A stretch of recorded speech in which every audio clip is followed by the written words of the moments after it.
Loyalty is really the underpinning of this whole conversation about price and value. How do you trigger greater levels of loyalty?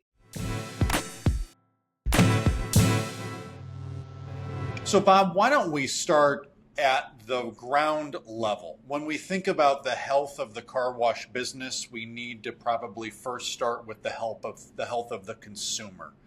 And in the US, there's been a lot of headlines, in fact, in the last week, days around things like consumer confidence, debate about our inflationary pressures waning or persistent. And so why don't we start with just sort of a look at the consumer and the macro, the economy, and tell us what's on your mind and might be connected to what you're seeing in the Pulse report. Yeah, and Eric, this is an issue that's persistent, of course, in each of our issues of the Pulse report, from both a consumer perspective as well as an industry perspective. Pricing, among the factors that we measure on a longitudinal basis in terms of customer satisfaction, is in fact consistently the lowest level of satisfaction. Yet that's offset by the fact that, well, it's not the highest measure. Perceptions of value are greater than perceptions of satisfaction with price. And what all of that circles back to, Eric, is the reality that operators deliver an exceptional product. And we see that in customer satisfaction quarter after quarter after quarter. The caveat in that is it's more true among subscription members than it is among the retail customers, or as I like to call them, transactional customers. Those who are not the committed customer that we have in a membership situation, but those who can, in fact, come and go. But the bottom line is overall consumer satisfaction is exceptional in our industry. Bob, can I take a left turn? And let's, for a second, though, explore just for a second this idea of value and price. Because as you said, it's been pretty consistent in this respect. Price, of the 5 factors of satisfaction we look at on our regular surveys, price will consistently be the least satisfied of those 5, or the lowest levels of satisfaction, pardon me. Yet value is consistently higher than price. So how would I, as a car wash owner or marketer, think about what that means for my business? Should I consider myself very sensitive to what might happen with disposable income? And if I raise it $1, I might lose, there's massive elasticity, right? If I raise prices even slightly, demand will plummet.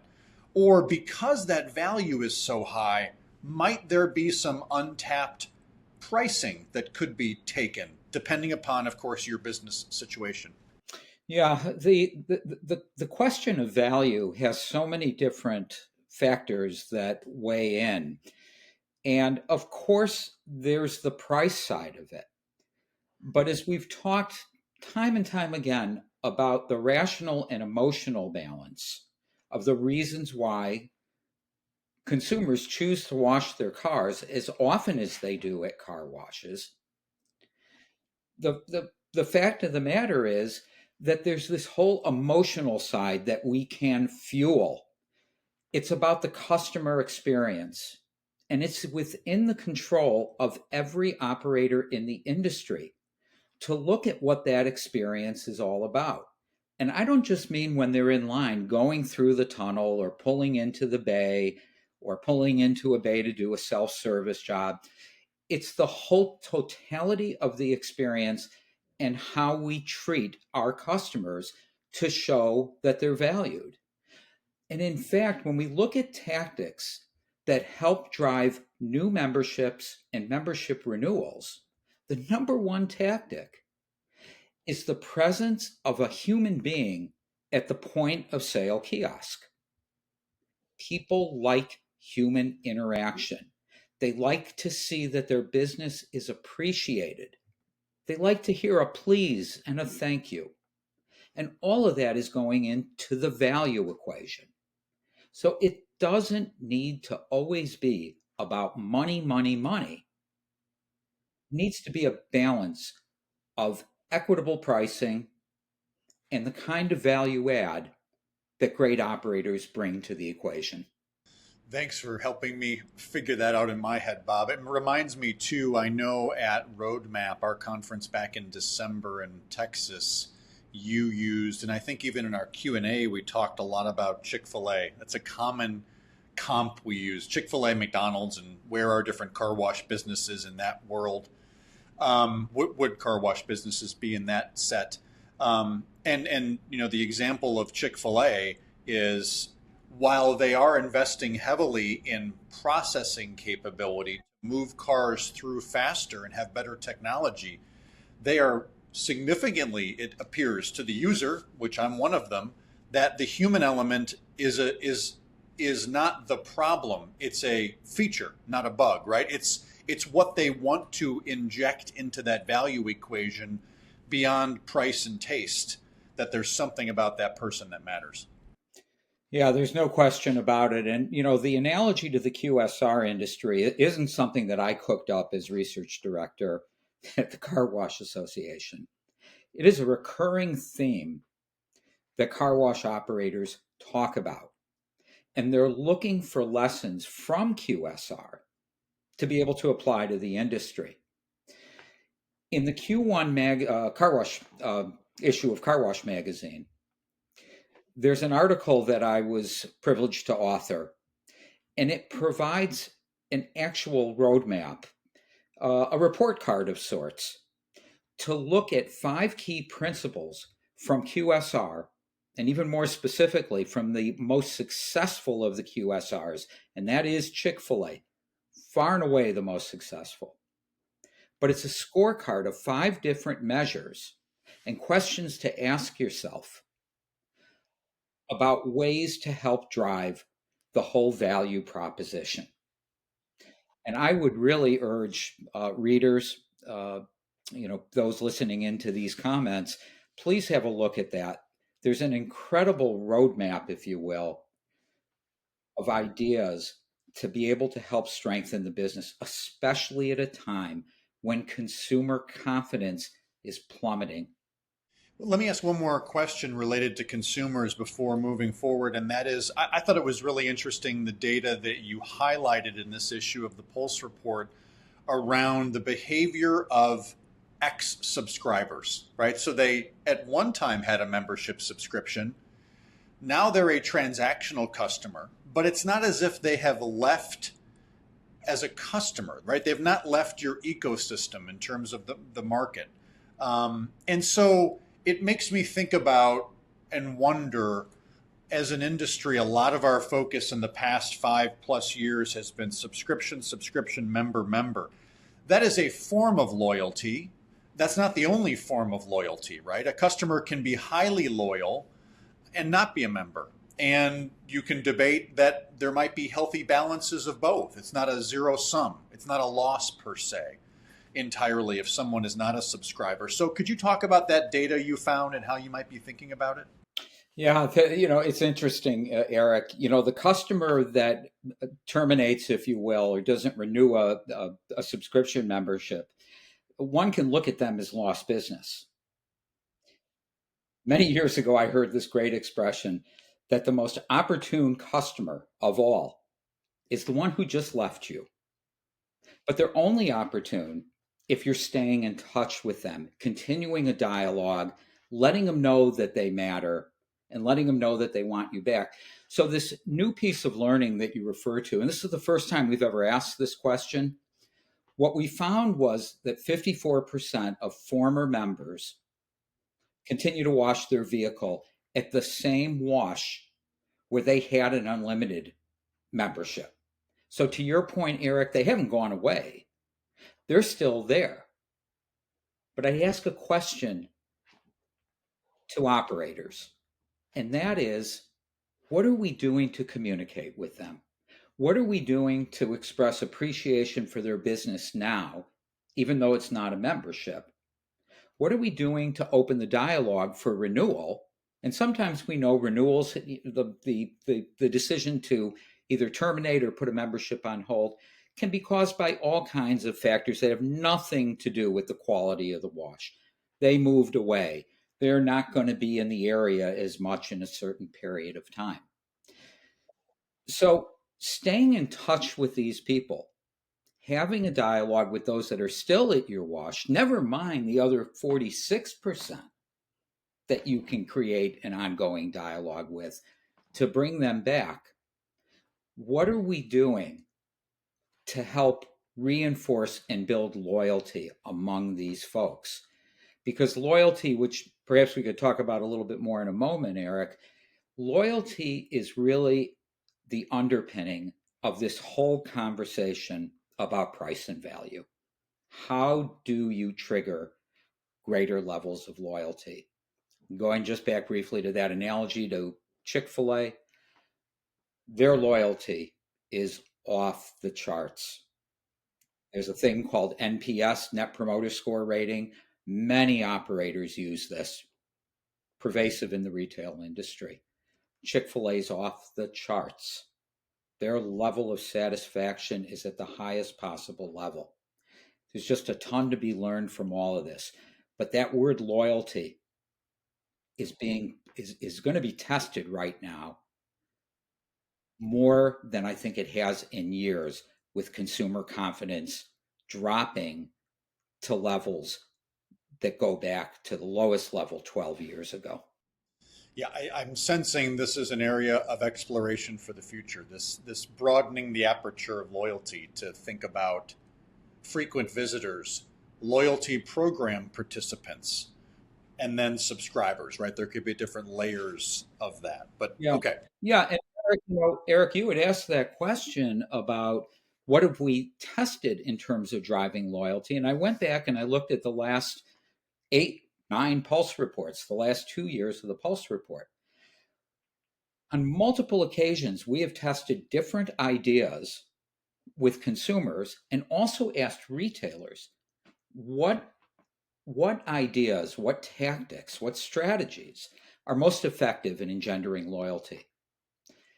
For consumers, consistently in the top 5 are loyalty programs. Think frequent flyer, whether that's for a member or for a transactional customer. Yet when we look at the retailer list of the most compelling tactics, you won't find loyalty programs. There's a big disconnect there and an enormous opportunity to rethink what are you doing from a proactive standpoint to drive loyalty in all aspects of your marketing communications, the way you train employees, and on and on and on. well, I think you got your next article possibly queued up, Bob. That could be an interesting one. But okay, let's roll on to retail and supplier segments of the car wash industry and talk about those for a brief moment. The data is in the report. Bob, you have better command of it on the specifics should you want to cite. But my takeaway on the retail side was a slight uptick, I think, from 5 to 6% quarter over quarter in year-end growth estimations for the year. So, but stable. I mean, I think 5 to 6% growth might look like, compared to 2 years ago, a sad story. For lots of businesses in this economy, that would be a perfectly acceptable story. And it seems like on the retail side, the optimism is at least maintaining, if not stable, let's call it. I think there's still an outlook that things will be better in 6 months, but things aren't perceived to be horrible today. Not easy, but not horrible. So what stands out to you on the retail side in the report, and what can you discern about the state of the retail segment? Yeah, Eric, I was surprised that given the state of the economy, that 6 in 10 retailers in our Pulse surveys said that they increased prices during 2024. I don't know if that would surprise others. I don't know, with all the years of history that you have in the industry, if that would surprise someone. But in the current economic environment, I was surprised. And those that raised prices, my goodness, they're facing such an increase in the cost of goods which is happening across the entire country, the world for that matter, with everything that's going on right now. Uh, there's something very strange in consumer behavior, though. Nearly half the country carries revolving credit card debt.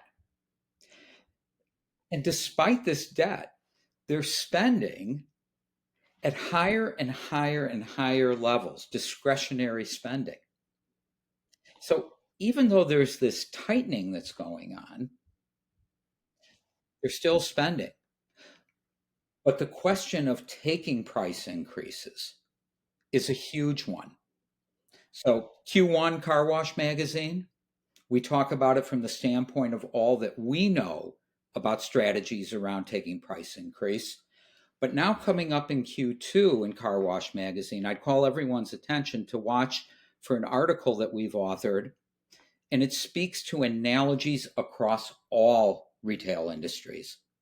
And there are 12 thoughts, 12 things to consider as you look at price increases this year, which frankly, Eric, I'm not an operator, but if I was, I don't know how one can avoid it. Yeah. Yeah. Okay. Well, we'll look forward to that one, and great timing on that piece. And then let's finally end with on the supplier side. Now, interesting, we've talked about the headline pressures, at least on consumers nationally. In our consumer data as it pertains to car washing, we don't see what, Bob, I'll use in simple terms, blinking red lights. Lots of yellow lights, of course, things to be careful of, but not blinking red lights. Nor do what I describe the retail segment's self-reporting to be blinking red lights either. The supplier segment is, though, a little bit of a different story. There seems to be that's the more challenged of these three different ways to look at the health of our industry and business. Now, still growing, self-reported year-end at, I believe, 5%, but that is dramatically different, even more so than retailers from 2 or 3 years ago. And so it seems as if retailers, perhaps they are now having the reckoning of what slowdown began at the street, so to speak. Maybe that's filtering through to them. But also what was interesting was the decline in optimism, pretty marked in that respect as well, and consistently declining. It looks like over 3 quarters, if I'm not mistaken now, lowering levels of confidence. And so I wonder if you could, what stood out to you besides those observations from me, but you're in the numbers. What were the stories there? Yeah, Eric, I think you capture it perfectly. It has been in decline, and it's really soft relative to how retailers are viewing things. Which, while optimism is down somewhat, it's still very positive. And like you said, don't get us wrong, they are still positive. I mean, you wouldn't forecast a 5% increase if you weren't positive about the business. But suppliers, perhaps this is always the case, but especially now, they're caught in a vice. I mean, they're caught in the vice between, the increasing costs that everyone's facing of cost of goods, cost of inputs, which continues to be at the top of their list of concerns, and the fact that retailers are resisting as much as they can taking pricing action. So they're really caught right in the middle. So when you look at their biggest concerns right now, they're similar to, but a little different from. It's interesting that 2 of the top 3 are talent related concerns. Their top 3 are hiring, rising cost of inputs, and employee retention. And it's a little hard to sort it all out, but perhaps it's staff turnover, perhaps it's cutbacks that have gone on because of business softness. It's hard to say exactly. But what suppliers are doing right now from a proactive standpoint, they're really investing in training that can help to improve the performance, of course, currently, but also training and activities to help increase employee retention, to hold on to those good people. but it's a tough environment.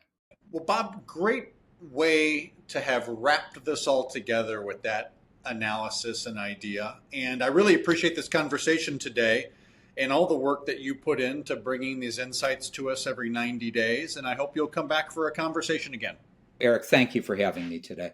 Thanks, Bob. We'll talk again soon.